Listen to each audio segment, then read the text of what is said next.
Coming up, 3 in a row, baby. The Brooklyn Nets are confused about what they're supposed to be doing. Back-to-back buckets for Keon Johnson and D'Lo. Let's talk about the comeback coming up next.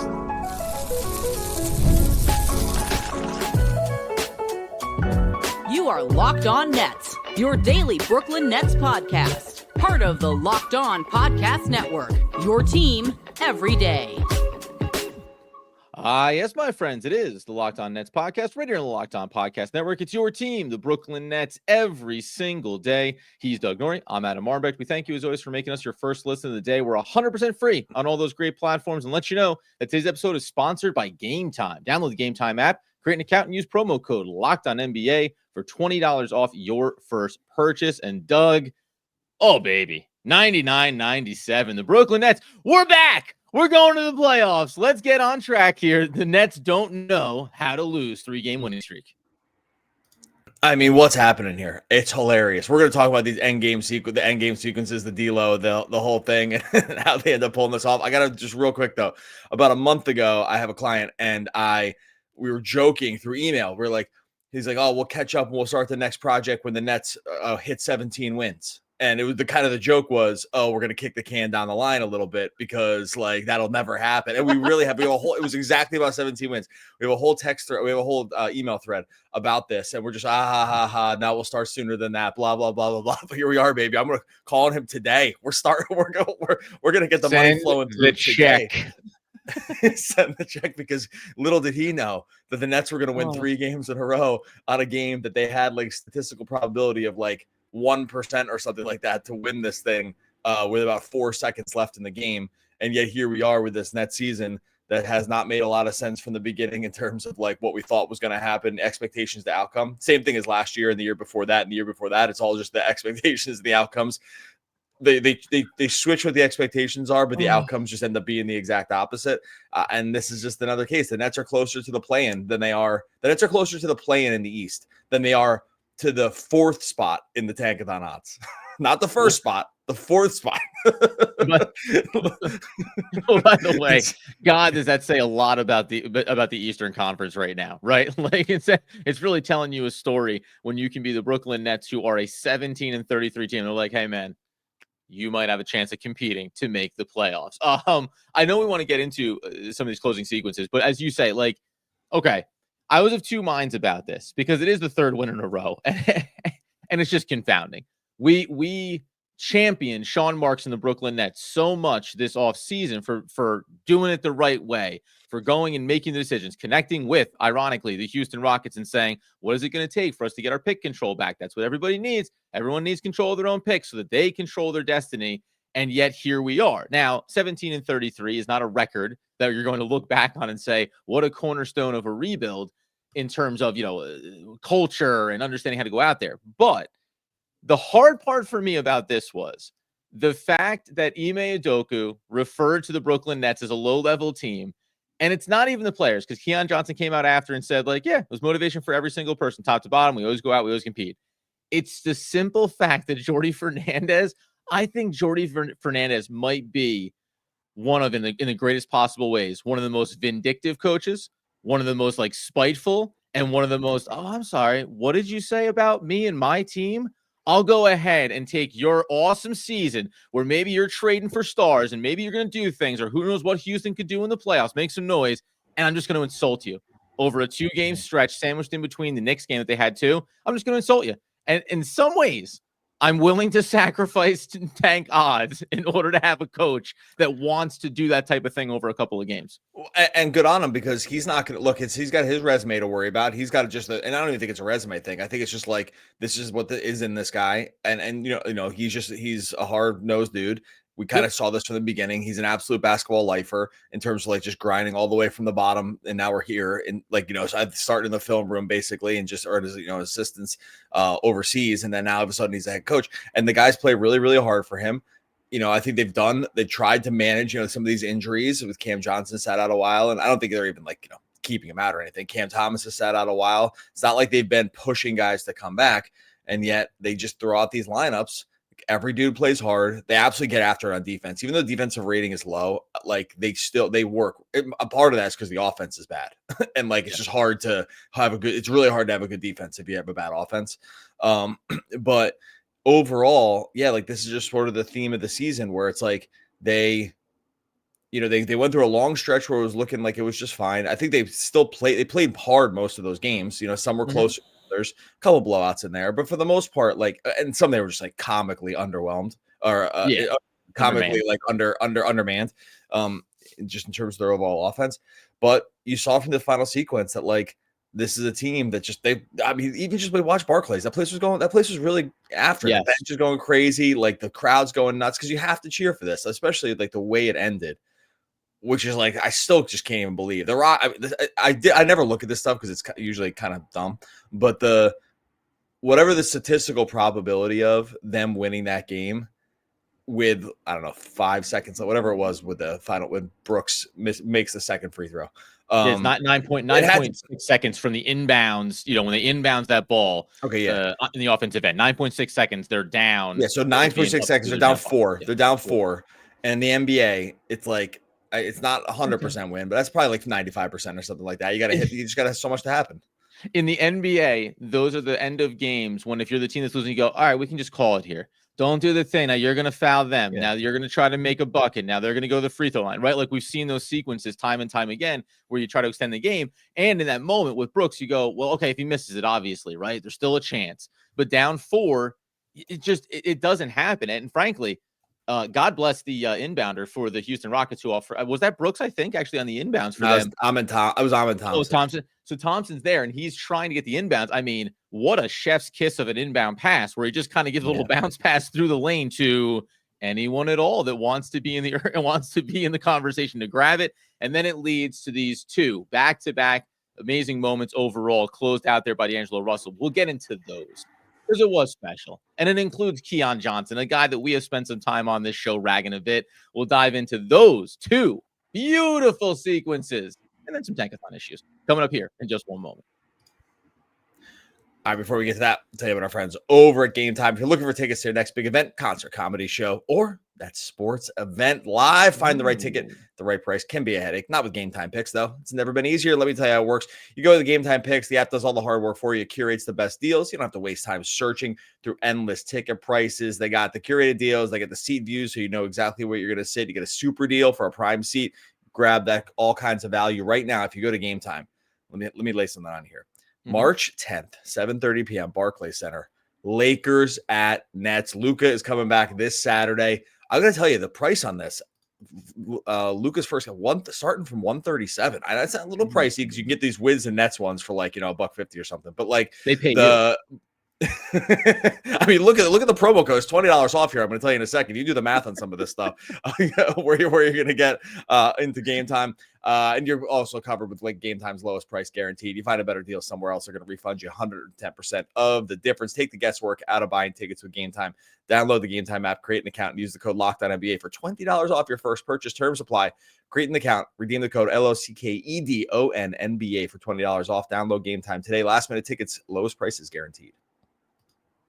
All right, so as we continue today's Locked On Nets episode, talking about the 99-97 victory over the Houston Rockets, a reminder that obviously with the deadline coming up, we're going to be sandwiching together episodes that'll be previewing what's going on. There's now some Kevin Durant buzz around the NBA trade deadline. How many picks will be exchanged for Kevin Durant by the time his career is all said and done? We'll get into all of that and whether or not we think the Brooklyn Nets are going to make any moves here as a lot of teams start to get into a bit of a frenzy. And then we'll come back in, obviously, on the back end to react to all of it as well. And the Nets still have one more game to go before the deadline. But with 9.6 seconds to go, Doug, the Nets inbound that basketball.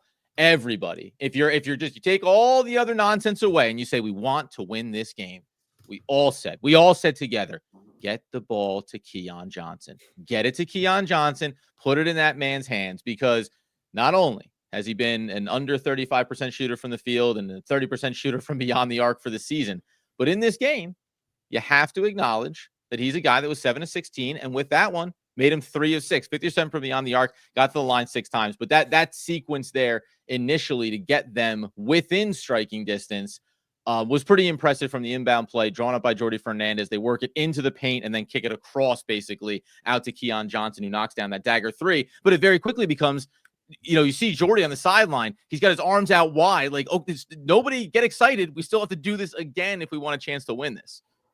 Yeah, 30% 3-point shooter on the season. They ATO it with him taking the ball. I have no problem with that. Like, it's, it was a good look, because that usually probably the guy that you want to shoot. It's not like they have tons of sharp shooters. Draw up a here. good look. That's what you want, right? Like, and before that too, and credit to Keon here. Before that too, the play before that, before Brooks got to the line, he kind of poster dunked, I think, Jayshawn Tate, in a mini transition. He's still got crazy hops. He can really, really get up. Like, you do not believe that he's like 6'2", 6'3", or whatever it is. He doesn't play like that. He just got crazy hops. Boy, less than 6'5". I gotta say that seems like a bit of a fudge. Is he? God, I thought it was way lower than that. Yeah, my bad. Okay, well, sorry, Keon.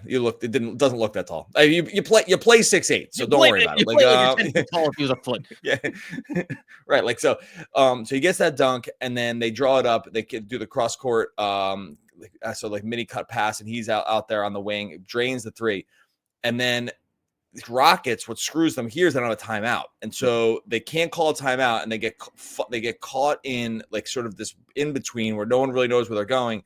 And I think it's Şengün that's like flashing to the ball, which is what you really don't want to happen in this case. Like, you really don't want like your big coming to the ball. Yeah. If I'm wrong about that, I take it back, but I'm pretty sure that's what it was. Pretty sure he's flashing to the ball, because this is where like the Rockets could really use like Fred VanVleet, right? Like to get to secure that he's out for the game. He is like their point guard. They don't really have great backup point guard options. They started Aaron Holiday in this game. He's not a point guard. They played Reed Shepherd. You know who it is? Minutes. Sorry, I'll just jump in because I was rewatching the highlight now. It's Dylan Brooks. Dylan Brooks come to the ball, and it ends up being Nicholas Claxton, who's like more towards the baseline. He's trying to deny him. Really, because I don't like Dylan Brooks. We all get that. The reason why it ends up working out that way is because Dylan Brooks tries to give a little push off on Nick Claxton to give himself some separation. And in doing that, the bounce pass goes in, and his hands are on the other side of his body because he's trying to get off of Nick Claxton, and it bounces into the open paint there. Oh, good job on you for figuring to get that exactly right. But they, they're in a mad scramble, and the ball, the classic part is this: the ball just then now essentially rolls like to the best potato to the best guy the Nets would want to take this shot in D-Lo, and he drains this. The shot itself wasn't lucky. It was a absolute dagger of a three. But the part where it just lands in his lap with 3 seconds or 4 seconds left, and he's just wide open and he hits the shot. It's a cool moment. Don't get me wrong. Point stop. It's just a cool moment. It's a cool win. This kind of stuff. You don't really see this end of game sequences in the NBA a lot, just because it's, like they call timeout, they move the ball up to half court. Like, it's just the Nets, the end game flows of NBA games don't typically have this kind of thing happen, because it's kind of the mechanics are set up for it not to happen usually. But this one is just hilarious. So I don't know. I cheered. It was cool. What are you going to do? And the Nets just continue this like random season where this kind of stuff happens. I don't know. I'm mostly here for it. If they don't get Cooper Flag, whatever.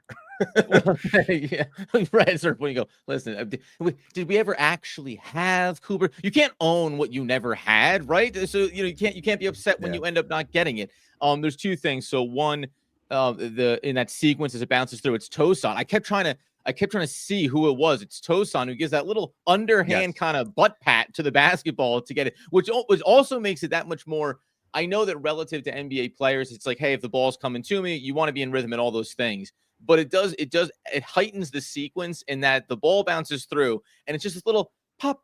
And it just floats. Mm-hmm. It's not a chest pass to D'Angelo Russell. It's this little soft floater to him that he grabs and knocks it down. And the Nets obviously going to win. They end up having on the other end an opportunity, the Rockets, but they don't knock it down. To your point about the tank, listen, we've said this a dozen times this season, 30 times probably this season, even though the Nets have only won 17 games. You're not going to sit here at the end of the year and say, oh, remember that game when? Remember that one game, or even those 2 games. We'll be able to point to a dozen to 15 games where you'd say, oh, well, you really would have wanted to have lost that one. You really wish that, you can't stop the roster that you have, which I think you accurately described as being one that is among the worst in the NBA overall in terms of talent level, right? But you can't stop the effort. You can't stop Jordi Fernandez from coaching. And I'm sorry, like that this is what's happening. And I do wrestle with this all the time. Everyone knows. Go back and watch the episodes. I swung on the pendulum. But right now, I came at this just thinking, yeah, for a team that's really struggled to find the voice that would lead the roster as they build it, we said this before, they have it in Jordi Fernandez, and that makes it a lot easier to let some of these go. It makes it a lot easier to talk about, as we will in a minute here, the tankathon odds and probably, what the ceiling is now for their pick, et cetera, et cetera. Like, it's fine. Like, it is what it is.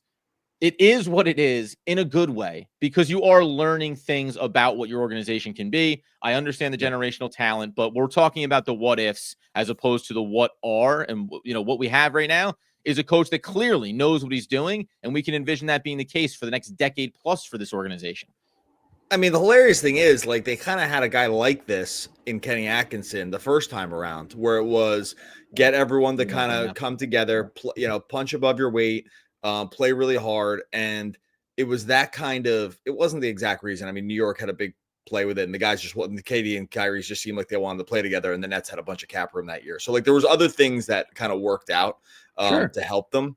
But overall, like, they had, like, Atkinson was kind of like this too. It was like he was hard-nosed. The guys played super hard for him, and they way exceeded expectations to the point where, like, you could respect it, right? It wasn't this dumpster diving kind of just like situation you found in these other cities with these other teams for years and years and years, and they're on their third coach in the tank, and it's all this other stuff. And sometimes, you do need a guy to kind of like rally the troops and make everyone play a little harder, or else you get in this sort of morass of losing year over year. So it's harder. It's more of a long game thing. It's hard. I know when people, if you really want Cooper Flagg, you really want Dylan Harper, you want guys like this, you want to give yourself and it's not guaranteed you ever get them, but if you want the best chance to get them, then, losing is important, right?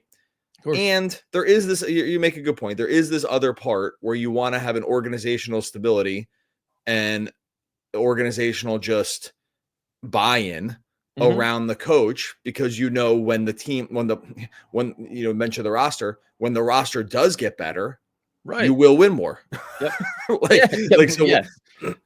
Inevitably you do put more talent on this roster, which they will do one way or the other. It's going to be somebody. There's going to be different guys on this team that are going to be better than this roster, which talent-wise, yes, is the worst in the NBA, I think still. I just think it's important to have these guys around. And we talked a lot about Jordi for a guy who, D'Lo hit the final shot and Keon Johnson. I mean, the players hit the shots. Don't get me wrong. I'm not trying to say Jordi Fernandez won this game. I think we're talking more about high level, sort of like what we've seen from this team over the course of the year, which is next man up. Everyone plays hard. These guys it's been still a rotating cast. And then, he's the through line that runs through it. Is like, there's a lot of stability in the organization right now. It seems like 100%. Now, on the other side, because we are a podcast that offers you full coverage and the full spectrum of outcomes coming off of a win like this, what has been the impact to the tankathon odds, and a reason why there's another team that's going to enter the fray for a top pick in the class that the Nets will have to fend off? We'll do that here in just one moment. All right, before we get to that, let you know the show is sponsored by BetterHelp. Look, what are some of your relationship green flags? We often hear about the red flags we should avoid, but what if we focus more on identifying the positive signs in our relationships, those green flags? If you're not sure what they look like, therapy can help you identify them, actively practice them, even embody that green flag energy yourself. Maybe you're dating, married, building a friendship, just working on yourself. Therapy can help you form relationships that love you back. Therapy helps you develop healthy boundaries and improves your communication skills, empowers you to set clear expectations, and express your needs in relationships. Have tools for managing conflict as well. Strengthen those connections, folks. That's what it's all about. BetterHelp makes it easy, offering online therapy. Over 30,000 licensed therapists to choose from. Switch anytime. Just do so. No extra cost. Discover your relationship green flags with BetterHelp. Visit BetterHelp.com/LockedOnNBA today to get 10% off your first month. That's BetterHelp, HELP.com/LockedOnNBA. All right, so as we tie a pretty little bow on today's Locked On Nets episode, talking about the 99-97 victory. There are now 3-game winners, as we all knew that they would be. And that one comes down to what the impact is around the tankathon odds, where they'll be in the draft order. And there is a concerning team here kind of coming down the pike behind them potentially. I will, just because we probably won't talk much more about this game with the deadline coming up. There was a moment when Thompson engulfed Day'Ron Sharpe as he tried to gather and go up in this game. And I got to tell you, for a guy that's trying to build a resume to be the starting center for the Brooklyn Nets, that's why everyone's hyping it up. Nick Claxton, got to get him out of here. Day'Ron's in the wings. That wasn't it, buddy. That was not the moment. Dude. Yeah. It was so brutal. Real quick, before you move on to something else, I want to mention that. I'm glad you brought up this play because during the game, I tweeted, I was like, Amen Thompson just two-handed blocked Day'Ron Sharpe and brought all his arms and his body with him. Like he just credit to Day'Ron for having the strength to hold on to the ball. But the problem is when you hold on to the ball in that situation is the rest of your body, physics dictates that the rest of your body's going to come with it. I tweeted that out, and then a friend of the show, Doug Barrick, tweeted and said he gasped. He audibly gasped when it happened. Yeah, that's just the way it works. That play. Amen's awesome. He's played so much too. With Fred VanVleet hurt and he moved into the starting lineup. Who did he move to the starting lineup for? Whatever. He's been playing like 40 minutes a game and just been really, really good. Anyway, I still can't believe they won this game. I just can't. Like this is a mostly healthy Rockets team, and I guess they were missing Fred VanVleet. They were missing Tari. Is that it? I don't know. It's still so weird. Right. Even then, it's still not a game. None of these games are ever ones where you expect that the Nets are going to be Jabari better. Smith. They weren't better on paper, right? He was starting for Jabari Smith. I just couldn't remember who that was. The other one. So the one other highlight too from this as well on the positive side is you mentioned two-handed block. Well, how about Zaire Williams going out to the 3-point line and treating it as I said this last night. I go, just a little volleyball, meet you at the net, two-hand stuff back. Have you ever seen that before? Have you ever seen that before? Because you know why? The only time you ever see a guy approach a block like that is when he's about to maul the shooter, to the floor. Yeah. And it's going to be an absolute disaster. And they're going to go, well, that's a flagrant foul. You can't just tackle guys. Instead, that was such a display of the athleticism of Zaire Williams. Just to leap out and know that the only way I'm going to be able to get there, and get the extension on it is to go double-handed. Oh, that was a beautiful moment as well. It was a great, perfect comp. I think it was Ruocco on the call. Made a great comp that it said, look like what you do when you try to block a field goal. And he was totally right. That's exactly what it was. Line, two hands up. Just break through the line, two hands up, and you just hope that your hands somehow end up where the ball is, right? Because you're not going to be able to just go up and two-hand block a field goal, but that's really actually what it looked like. It was a great comp by him. And it was I don't think I ever have seen that before where the takeoff point was really far away. I think it was Reed Shepherd that shot that ball. The takeoff point was pretty far away. He was well inside the 3-point line. Two, to get up there with two hands to block it, because you can't extend with two hands the same way you can extend with one, right? Just by the way your body contorts, right? Take it from a guy who's done yoga for 10 days in a row. Okay. Kind of an expert here. I know so body work. I know what I'm talking about. So, you just can't really get your body to contort that way. And so I just was really racking my brain. I guess it was just maybe just wouldn't stand out. I just couldn't remember a two-handed block. There really just aren't many two-handed blocks to begin with.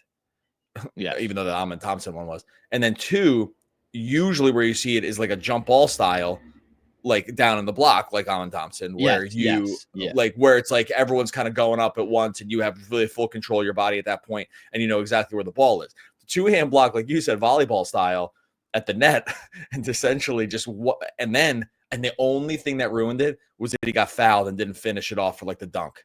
Because if he finishes it off for the dunk, and just is able to get on transition, absolutely forget about it. So it was the only thing that didn't make it probably one of the best plays of the year. If he dunks that in transition, it's one of the best. It's one of the coolest plays in the NBA this year, I think.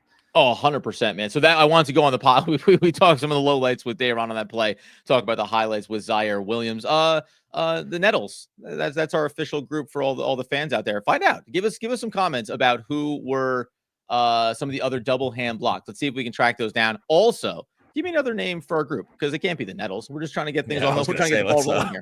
Let's workshop that. Listen, here's who makes the first mistake in this operation? The Brooklyn Nets being called the Nets. We've done this before. A team that they looked around the arena. They said, well, we could name ourselves the Brooklyn Net Basketballs. I don't know. That seems just too simple. Let's go with the backboards. Nets. The backboards. Yeah. The hardwood. It really is. the Yeah, I locker can't remember room. the last time It we has talked so many about this, but options. like, yeah, the part where they named themselves after a piece of equipment is just wild. Wild. It's really underrated at this point because they've been around for so long. But I have long stood on the fact that, especially moving to Brooklyn, being the Brooklyn Knights, like, KNIGHT, yeah. like that would be like, that's a name. It's got a vibe, and you could do so much with it. Anyway, we'll begin the comments about that too, because we have time as we move through this season. The other part of it was when you look in the tankathon, okay, obviously they're there, they're sixth. That win pulled them away from the Toronto Raptors at 16-34, just ahead of them in the standings. But the one thing I did want to bring up here is a team that finally, we long talked about, teams, including the Brooklyn Nets, like, hey, when are you going to pull the plug? When do you go to the rebuild? Well, Chicago decided we're gonna try to get this done now. They moved Zach LaVine. They had the three-way trade there. They all get involved, and I think Chicago is now a team that with 22 wins, and you'd say, there's no way, there's such a big gap. But Brooklyn wins basketball games sometimes. There could be another team that gets into the conversation, pushing into those top pick conversations. I think the Nets are safe in a top 6 spot, but we're probably living in some world where 5 or 6 and trying to chase down 4 even is going to be really hard when you see the way Charlotte is losing now 5 in a row, 3-7 in their last 10. They're not catching these bottom teams. I'll tell you right now. Like, and that's okay. I just don't and I'm okay with it. Yeah. Like, by the way, I'm the okay Wizards with it because there's nothing to do about it.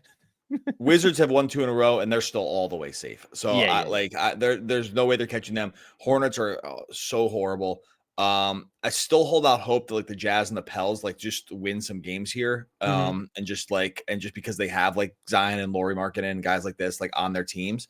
Pelicans have lost 6 straight. Just to. I mean, they stink. They stink, and they nothing is working for them. But Chicago, you have to worry about them a little bit because they had this top 10 protected pick that they got back in the Kings in the De'Aaron Fox trade. So like they were sort of protected like no matter what, because they probably were gonna just like there was like this like right side of the graph protection for them to be like they could not, if they didn't make the playoffs or whatever, then they would just like make sure they had the pick no matter what. I think they probably are not going to lose actively. I think they're going to like try with this group with like Giddey and Kobe White and Alonzo and and Vooch. I don't think they're gonna be able to trade Vooch either. So I think they're just going to kind of have this team and they're going to stick around this spot. Because again, like Wizards and Hornets did some of these other teams, did the Nets a favor here in competing against the tank because they're so bad that no one could ever get into this group. Yeah. And so I think that like if you have 22 wins of the season, you probably just see yourselves as like how high can we possibly get? It's going to be tough, but they could lose too. Like they're not on the upward swing at all. And so yeah, I don't know. I think the Nets are good. I think this is kind of going to be where they are, but I don't know.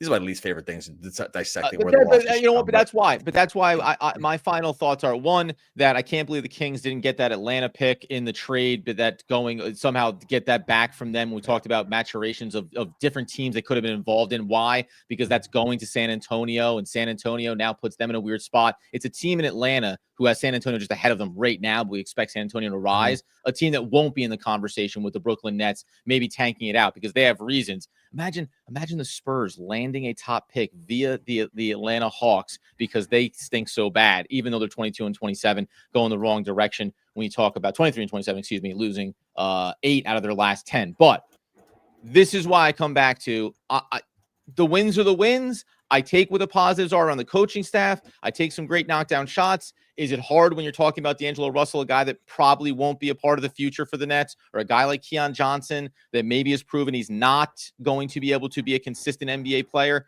Yes, that does sting a little bit in this moment. You'd like it to be Cam Thomas, right? You'd like it to be Noah Clowney in these moments, but the wins are the wins. Like I can no longer subject myself to lamenting every single time the Nets win a game they shouldn't, because they're doing it too often. They're doing it far too frequently to keep having to go through that cycle night over night. Nets win the game. We'll see what happens next. All right, we're going to get out of here. We're going to be back. We'll do a little trade deadline preview to see what's going to happen. That'll be up either late tonight or very, very early Thursday morning. And then we'll do a post-trade deadline show on Thursday when the deadline's over to kind of break down what the Nets did or didn't do and then whatever happened in the NBA. In the meantime, make sure you subscribe to Locked On Nets over on YouTube. Make sure you subscribe to the podcast as well. If the ride is more fly, then you must buy. And that is Snoop. Wow. I could say this with no hesitation. Yeah. One of the all-time great poets. We'll be back again tomorrow talking more Brooklyn Nets basketball.